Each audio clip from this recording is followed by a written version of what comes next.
bigger and better in every way. This is the general consensus of the first impressions of the first 5 hours of God of War Ragnarok, as previewers have been busy with playing through the game before they release their reviews on November 3rd. As a literal shock to no one, people are loving this game. Boy. Okay, but seriously, we know the hype is through the roof with this game, and we are all looking forward to seeing just how similar and dissimilar it is to the previous God of War 2018. Feels so good to say previous God of War, right?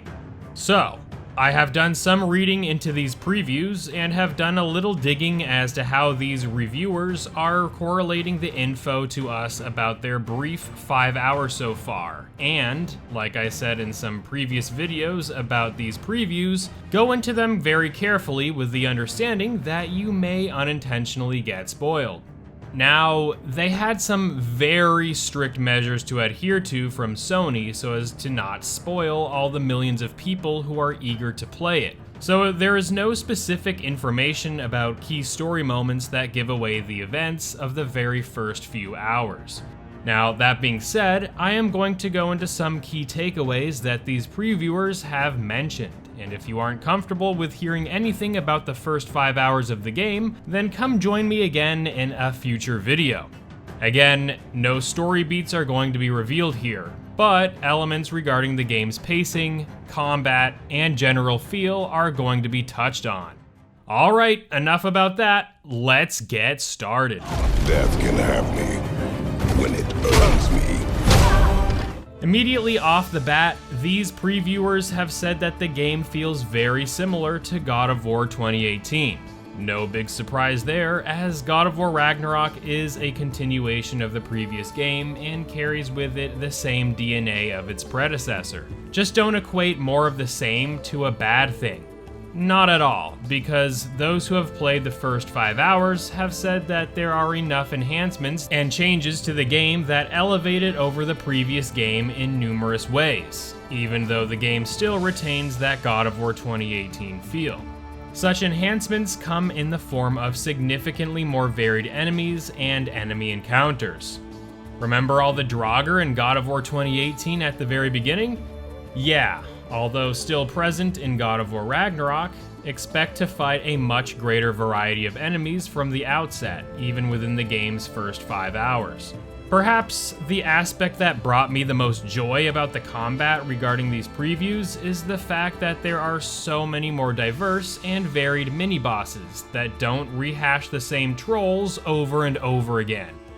Literally, one of the very few complaints I had about God of War 2018 has reportedly been fixed within the first 5 hours. If you're like me, then you'd raise a glass to this information. So funny how much I despised the cookie cutter reskins of the old troll mini-bosses in God of War 2018, and that this is something that was said to be remedied as the mini-bosses are significantly varied and appropriately suspenseful encounters this time around. I can't even begin to describe how awesome it is to hear this kind of information. So, already for me, God of War Ragnarok just jumped to even greater levels of hype for me, and I don't quite know how that's even possible. Do you miss the constant trolls? Let me know. Sticking with God of War Ragnarok's combat, it has been reported to be even more challenging than God of War 2018 in the first 5 hours. Now, those who have been playing the game so far have been reporting that the enemies are more aggressive and are a bit faster with their attacks, which came as a surprise to those who claimed that they felt they were self-proclaimed experts at God of War 2018's combat. Now, I love difficulty in games. I mean, I'm a diehard Soulsborne fan, Ninja Gaiden player, and I love Devil May Cry on their harder difficulty settings. And this news makes me happy to hear that the game is coming across as a touch more difficult this time around. The good news is that this isn't just to make the game feel harder for the sake of providing more of a challenge, but rather the difficulty is such so that it makes players rely less on using the same old tried and true tactics to winning fights, and instead encourages players to utilize some of the new systems the game presents to the player to fight back. These new systems were discussed in the Game Informer videos relaying the two different shield types, in the parry-favored Dauntless Shield and the tank-like Stonewall Shield. Also, there was mention of the weapon special abilities with the triangle button that were very useful with adding extra ice damage to the Leviathan Axe and fire damage to the Blades of Chaos. Kratos also feels more aggressive this time around in God of War Ragnarok, with Kratos being able to essentially lay the smackdown to enemies by leaping off of ledges before colliding with enemies below. These new leaping attacks are also said to be used sparingly in the game's puzzles to good use. Adding to the brutality of Kratos, the game is reported to feel more visceral and violent, with more gore and blood splatter. Back in the older God of War games in ancient Greek mythology, gore and copious amounts of blood were very commonplace, but were toned down a bit with God of War 2018. But now it seems like God of War Ragnarok's combat feels more violent and in your face with the added gore and violence. I'm all into this personally, as I loved the epic finishing moves and brutality of the older God of War games, because, well, they truly made me feel like a God of War. How do you feel about the uptick in general violence in the game's combat in God of War Ragnarok?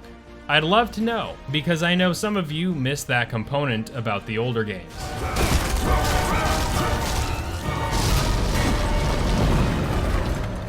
Atreus is as nimble as ever, and his increased size and acrobatic ability gives Kratos a more responsive and offensive Atreus that exudes much more confidence this time around. Mimir and Atreus also continue to do an excellent job in calling out the whereabouts of Kratos' enemies to give the player more awareness of the enemy's presence during combat scenarios.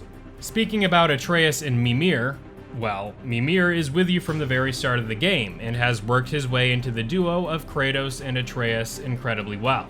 Those who have played the game commend how Mimir feels more like family to the pair, more so now than ever before, so it will be interesting to see how that relationship evolves and may get tested later on.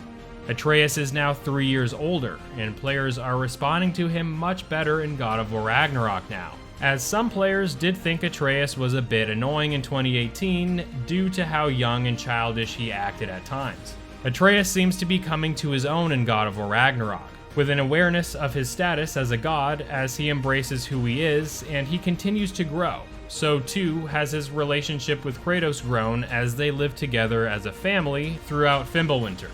Now, that's about it regarding the story, although every one of the previewers have said that the writing is at the very peak of quality that we've seen from Santa Monica Studio. The characters have been reported to all be incredibly well acted, and feature some exceptional pacing that often subverts expectations as to how these characters act and are portrayed in areas, which has kept those who have been playing it on their toes. With many players describing that they cried within minutes into the game, we know that it takes a studio at the top of their craft to elicit such strong emotions from their players. Although the game systematically is very similar to God of War 2018 in the game flow within the first 5 hours or so, all the previewers have been reported to have stopped around the 5-hour mark, a mark that seems to highlight, or at least foreshadow, a major event that is about to take place that could very well dramatically change the course of the rest of the game. So with that said, we really have no idea what to expect after these first 5 hours, as even those who have played it have only played up to that certain part of the story to relay this information to us. As far as progression goes, it seems as though there are plenty of opportunities for the player to venture off the beaten path and tackle side quests and optional content. Some players experienced some truly challenging mini-bosses that provided many deaths to overcome, but this is all excellent and what I want to hear. It sounds like God of War Ragnarok is picking up right where the previous game left off, by introducing players to elements that very much remind them of why they loved God of War 2018 in the first place, before this unknown massive event takes place after the 5-hour mark. Now, to me, God of War 2018 was nearly perfect, so more of that style of game is what I want, so I am happy to see the early moments of God of War Ragnarok follow more in line with that of its predecessor, but it makes me all the more excited and curious to see what's to come after the opening hours. So what about the rest of you? What are your thoughts after hearing this information from the previews that have come out? Do you worry that the game may be playing it a little too safe? What major events do you think will take place after that 5-hour mark? Let me know in the comments, good people. Also remember to like the video and subscribe to the channel if you love the content so far. Just an FYI, we have one more week of the giveaway left, so if you want to be one of the 2 winners to get a free copy of God of War Ragnarok, get started by hitting that link in the description.